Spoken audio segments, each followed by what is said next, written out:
One is that we do not have a national bond.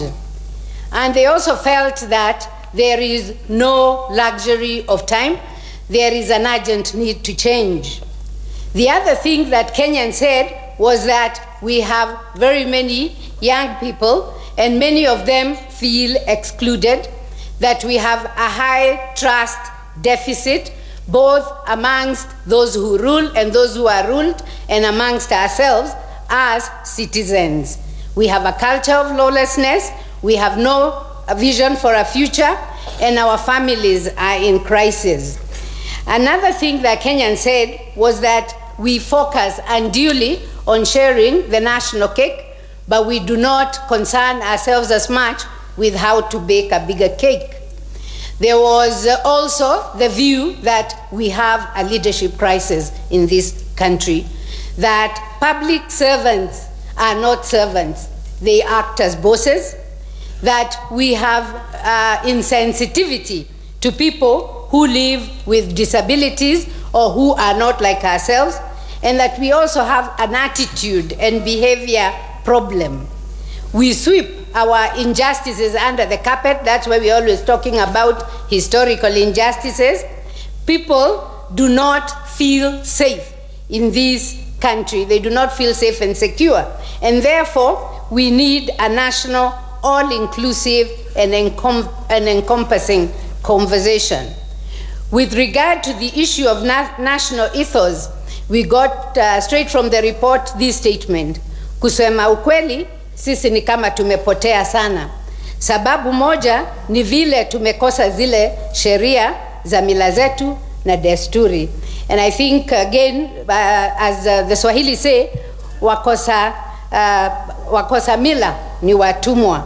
There is a clash between what we adopted as modern ways and our traditions. We have a culture of sloganeering, but we don't seem convinced and we don't act. And it is now time to take stock of our history and our histories so that we know who we are. We need to develop a national vision beyond the electoral cycle of 5 years. And we also need to jivunie kuwa wa Africa and be comfortable in our African skins. We must, in this regard, protect our cultural heritage, and it was proposed that we rename 26th of December, which is currently called Boxing Day, to National Culture Day. There was also the proposal that we need a deepened focus on ethics, and that we need to develop a national volunteers network and establish an ethics commission quite apart from the ethics and anti-corruption commission, so that we have a positive way of addressing the integrity deficit. We need to develop and implement enforcement mechanisms for Chapter 6 of our Constitution, which deals with leadership and integrity. On the issue of responsibilities and rights, again, it was felt that many of us deal a lot with haki yetu, but we don't look at jukumu letu. We look at rights but not responsibilities. So we need to have sustained civic education on responsibilities, rights, and interlinkages. And as public servants, we should lead from the front.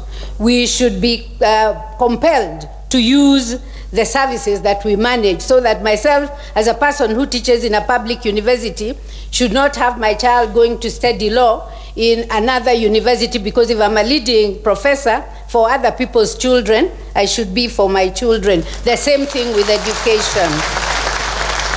That we should have an interministerial task force to deal with parenting, and this should not just be at the government level. We need to involve cultural and religious institutions. We need to have ethics and accountability training in all workplaces, and have Kenyans between 18 and 26 undertake 6 months voluntary national service, as they do They do this in countries like Israel and the Netherlands. The next issue, Your Excellency, sir, is shared responsibility. And here, the key challenges are extreme income inequality. There is also the issue of unemployment and underemployment, especially of our youth. There is the problem of rent seeking, and this has impacts on our agriculture and livestock production, among other sectors. We have a lot of poverty. There is a lack of competitive in our businesses and in the things we do, and we are still talking of malnutrition 56 years after independence. So we need a new economic paradigm for prosperity and to create jobs. One, by promoting and incentivizing or providing ways for people to invest locally and diaspora. We need to build the economy from the grassroots. So we shouldn't be talking about creating business from the top. We should worry about Mama Mboga, Jua Kali, and the small and medium enterprises. We should also align employment and income opportunities to the expectations of young Kenyans. I think it was noted to me that the average age of the farmer in Kenya is 55 years. And we are still talking of an economy based on agriculture, which therefore is leaving quite a big chunk of our populace. So we need to look at the sectors where our youth are engaged. We need to encourage a national savings culture and also protect inventions by Kenyans, our traditional knowledge, and our cultural expressions, which also feeds into our building who we are as Kenyans. There should be legal compulsion. Law should be used to compel us as a country to spend more on development and not on recurrent expenditure. And it was proposed that we should have 70% on development and only 30% on recurrent expenditure. We should broaden our tax base also and provide tax incentives for youth-based businesses, such as giving them tax holidays for a number of years to enable them to establish themselves. The last issue that I'll address, Your Excellency, the President, is corruption. Corruption and abuse of public trust are everywhere. I dare say corruption and abuse of trust are everywhere. It's not just public. Citizens celebrate corruption despite its negative effects on them, and we cheerlead people we know are corrupt and even envy and would want to be like them.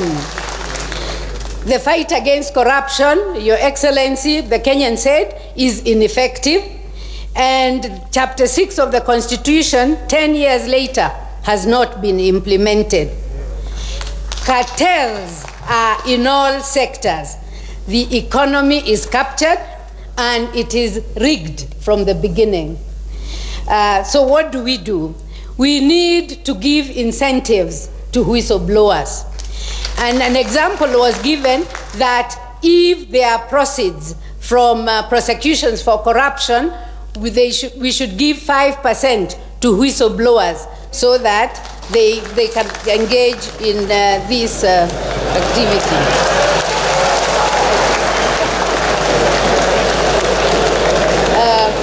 The next issue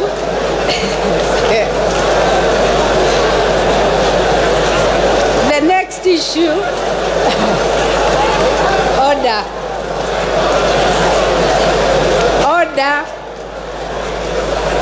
the next issue, Mr. President, is that there are certain people who it's going to be difficult to prosecute, and these include lawyers like myself, judges and legislators.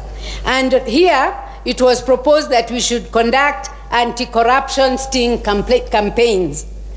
We should punish facilitators of money laundering and tax evasions in banks and also in the private sector. And also, to destroy cartels, we need to use intelligence-led evidence to gather evidence and prosecute these actors in the cartels. Public officers should not do business with the government, Mr. President. So the Ndegwa report that allowed public servants to do business with government should actually be now thrown out, as it is not serving our country. We should make wealth declaration forms public, and leaders should assume political responsibility and resign for negligence and poor action that leads to disasters. So we shouldn't have the culture of saying, I will resign when I am dead. Basically, find me guilty. Just honor should let us step aside. We should ensure 100% digitization of government services, and we should also increase public confidence in our judiciary. Again, we are coming from a point where before the Constitution there was very low levels of confidence in the judiciary. We need to enhance this by enhancing the capacity of the Judiciary Ombudsperson and empowering the Judicial Service Commission to deal with disciplinary cases of judges that do not warrant removal. We need to strengthen the Office of the Controller of Budget, and this is the capacity to detect and respond to misappropriation, wastage, and illegal processes. And we should finally, Your Excellency the President, we should finalize the parastatal reform. I thank you.